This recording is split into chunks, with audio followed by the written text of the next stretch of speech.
आज हम बात करने वाले हैं the digital personal data protection act 2023 की। क्या आपको पता है ये पहली बार एक ऐसा एक्ट आया है जिसमें टर्म शी को जेंडर न्यूट्रल बताया गया है और ही की जगह शी ही हर जगह यूज किया गया है।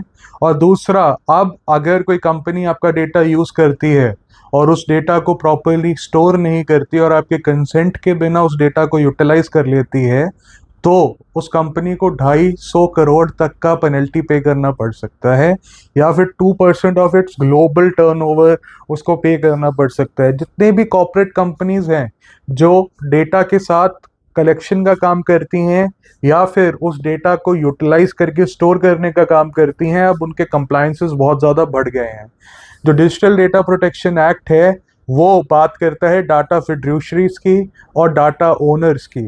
अब आपके पास पूरा राइट आ गया है कि आप अपना डेटा किसको देना चाहते हैं, और अगर आप अपना कंसेंट डेटा देने से विड्रॉ कर लेते हैं तो जिस भी कंपनी ने आपका डेटा कलेक्ट किया है उसको आपके डेटा को छोड़ना पड़ेगा और अपने डेटाबेस से डिलीट करना पड़ेगा।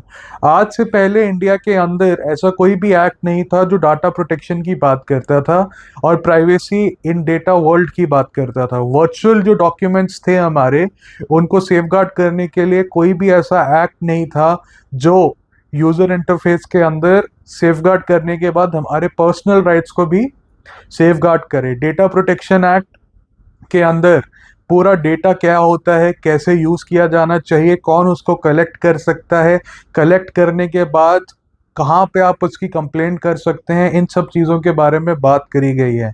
डेटा प्रोटेक्शन एक्ट एक ट्राइब्यूनल के सेटअप होने की भी बात करता है, जहाँ पे सारे डेटा लीकेजेस और डेटा प्राइवेसी लॉस के अगेंस्ट में कंप्लेंट की जा सकती है और आप अपने सारे राइट्स को अच्छे से यूटिलाइज कर सकते हैं।